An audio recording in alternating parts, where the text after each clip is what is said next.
There is the old saying that the truth is stranger than fiction. It is a moral triumph that Carole Dodge, the murder victim's mother, in her agony and in her grief, is still able to see the truth. Carole goes from being in a courtroom wanting the death penalty for Chris to being in the courtroom trying to prove his innocence. There's not one speck of evidence on Angie. That belongs to Chris Tapp. It belongs to one individual, and that individual has never been found. She, I would say very heroically, has become the leading voice for Chris Tapp's release. It's one of those things that I can say, boy, I wish I wrote that. Chris has also evolved from suspected murderer to possible victim. He's now a 44-year-old man. Life in prison was tough on Chris. He was very angry for a lot of years. Prison life, it changes who you are. The violence and the stuff that you see while you're in there, it changes you. It makes you something that you're not. You lose yourself. And especially for someone in my position, being in there for something you didn't do, and I had such a hatred for that. We filed 5 petitions for post-conviction relief, and they were all always struck down, struck down, struck down. We just kept losing. You get hope, and then you lose hope, and then it destroys you, a little bit every time, and it becomes worse. 19 years after the murder, there's a new prosecutor in Bonneville County. In 2017, the question for me was whether there was new, clear and convincing evidence of innocence. There simply was not. We had concerns about the confession. I had some concerns about the level of sentence as it related to Tapp's admitted involvement. Based on his concerns, he and Tapp's defense team agree on a deal. Take his handcuffs off. The rape charge is completely vacated, so he's no longer a sex offender, but the murder charge would stay in place.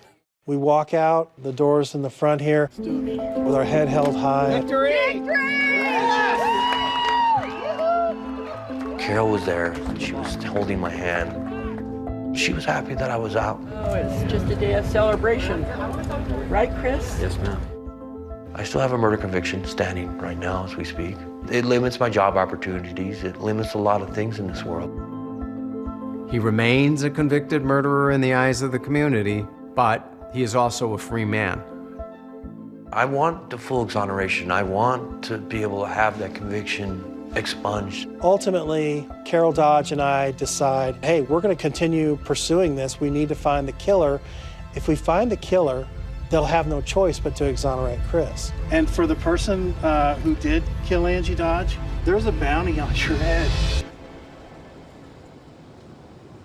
20 years after Angie's murder, all of the main actors in the interrogation of Chris Tapp, they've all left the police department. New investigators have come onto the case, and they are ready to take a fresh approach to the crime. The new group of investigators were not involved with the interrogation of Chris Tapp. I got promoted to captain in October of 17, and I took over the case. We were still trying to search for whoever this person was, but we have just taken every street to the end, and there's nothing else to follow up on. Genetic genealogy is progressing. More and more about the killer can be determined from the DNA that was left at the crime scene. And the tireless Carole Dodge, aware of all this, reaches out to a world-renowned genetic genealogist named CeCe Moore, and the Idaho Falls Police also join in this effort.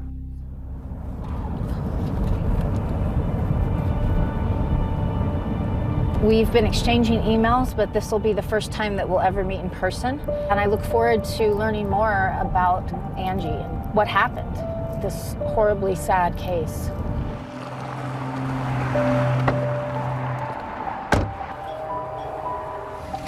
Hi. CeCe. Hi. It's so good to meet you. Nice to meet you too. I'm excited to see you. Really, it's such a pleasure to meet you. I can see Angie in your face. Sorry. When you have a child that's murdered, life just gets shattered. And there's no way to put the pieces back together.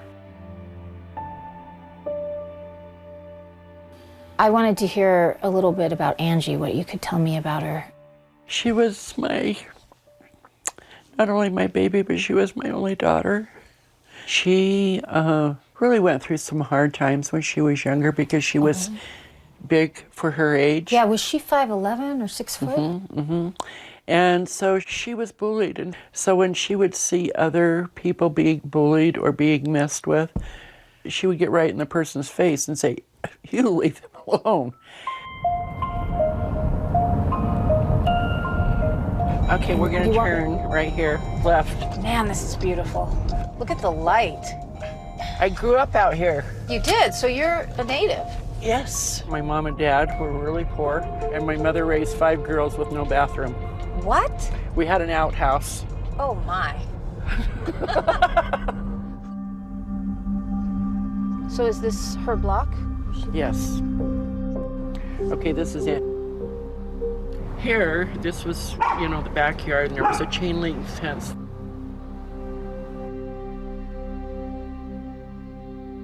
Angie was at my house that night until 20 minutes after 10. She moved out 3 weeks before. Only 3 weeks before? 3 weeks before, and one of the reasons why she moved out is because she disobeyed a house rule.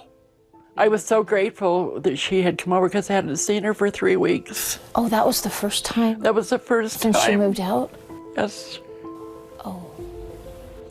And the night that she came over, and I rocked her, and I said, "I'm so glad you're not mad at me anymore." And she just looked up and she said, "Not even in a blue moon." So the next day, that's when they told me that Angie had been found dead. Poor Carole had been trying to find her daughter's killer for 22 years. There is one person that killed my daughter. That's what the DNA shows. So Carole is not going to give up, and I want to be the one to help her. One of the fortunate things in this case is that police preserved the evidence in a basement evidence storage room. And what was waiting in that basement was the ultimate clue in identifying Angie Dodge's killer. As the science progresses, a DNA sample that was uninterpretable becomes suddenly clear as day. This is the guy we've been looking for 23 years. Let's go catch murderer. There's a bank. There he is.